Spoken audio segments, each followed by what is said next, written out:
Silver has been on an absolute tear, pushing multi-year highs and smashing through key resistance levels one after another. But just as the bulls were getting ready to celebrate a massive breakthrough, the rally ran headfirst into a brick wall known as $70. That's right. So what's keeping silver from moving above that price? Is the silver bull run officially out of steam? Is a major market correction about to pull prices back down to $65 or lower? Or is this just a quick breather before silver explodes past $70 towards historic new highs? In today's video, we're going to talk about that and see what the drivers are behind this pause in the price right now and the key technical levels that every stacker really needs to be paying attention to right now and what critical juncture means for your stack. So let's get right into it as we explore.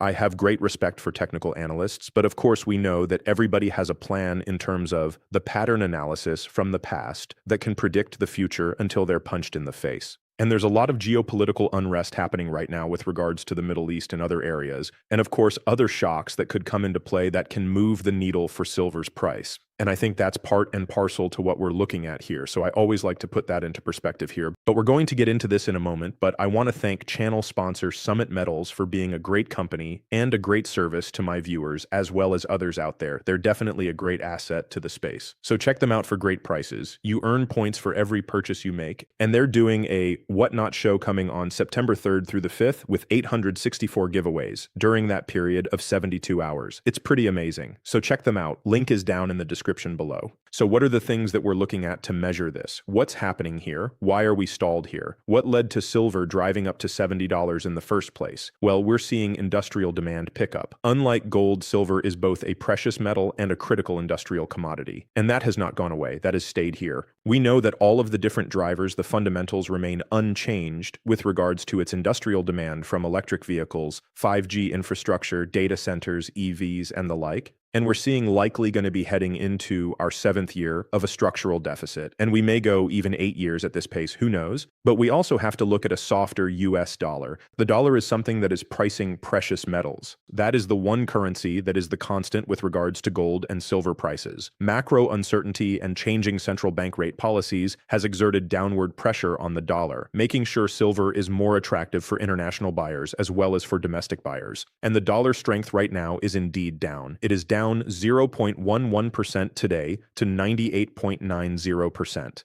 In fact, here's what happened with silver. It did kiss for third trading day in a row. It hit $70 again before pulling back. It is now down just 4 cents from the previous trading session, still above $69 in the ask price. It's at $69 and now 5 cents. Gold, though, is actually up again. It's got very close to $4,700 an ounce.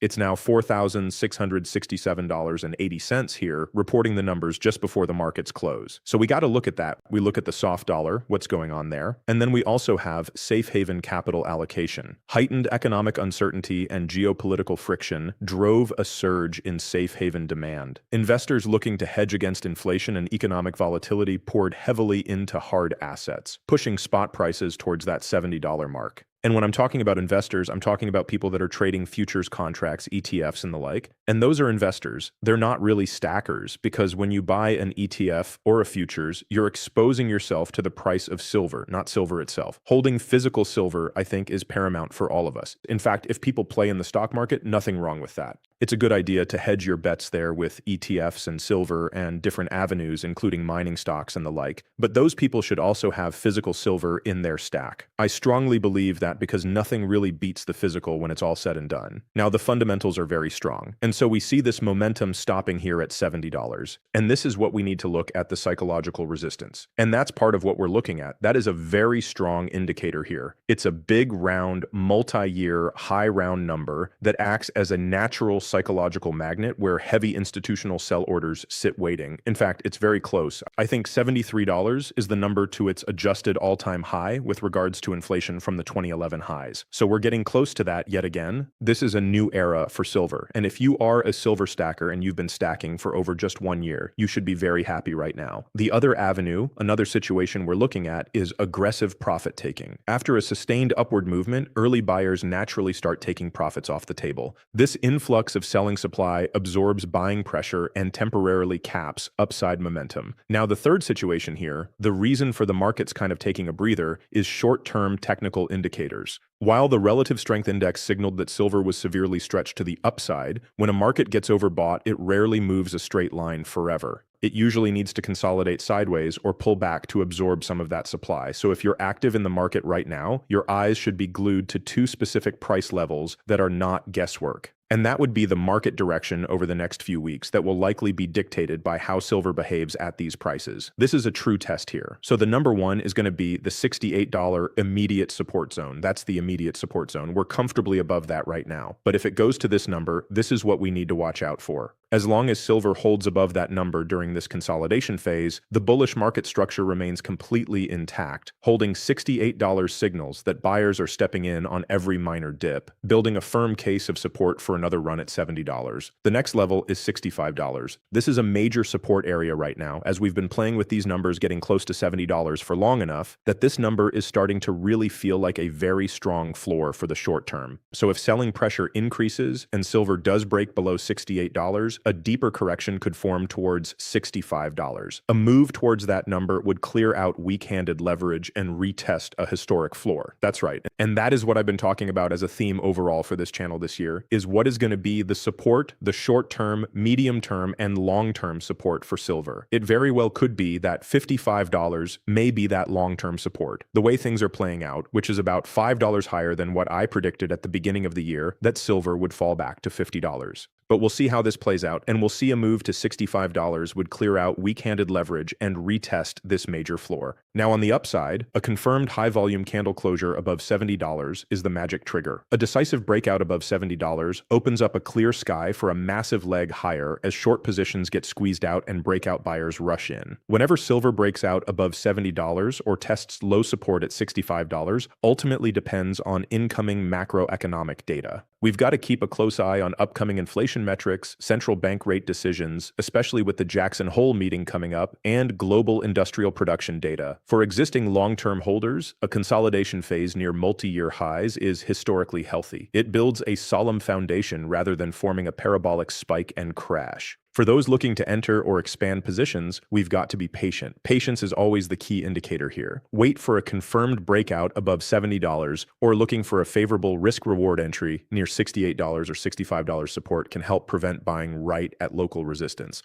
We're also seeing an interesting global rotation dynamic. As precious metals pause near major resistance levels, short-term liquidity often rotates between commodities and other alternative assets, like crypto and other instruments. Tracking volume flows across both assets classes gives you a distinct edge in seeing where the money is moving next. Silver's fundamentals remain strong, and we have a backing by industrial demand, dollar weakness, and safe haven buying. The pause at $70 is a natural profit taking a short-term technical cooling. $68 is a number to watch for immediate support, and a drop below points to $65, while a break above $70 reignites the bull run. Let me know what your thoughts are in the comment section down below. Will we see $70 again tomorrow, and will it smash through it, or are we going to be retesting $68 and $65? Let me know what your thoughts are in the comment section down below. I strive to bring you the latest news and analysis on the world of precious metals. If you enjoy what I do here, I hope you will consider subscribing to the channel, pressing that thumbs up button, and hitting the notifications bell so that you can be apprised of the latest video that makes its way across your device. With that being said, I'd like to extend a multitude of gratitude to each and every one of you for taking the time to watch and encourage you to please rate, share, comment, and subscribe.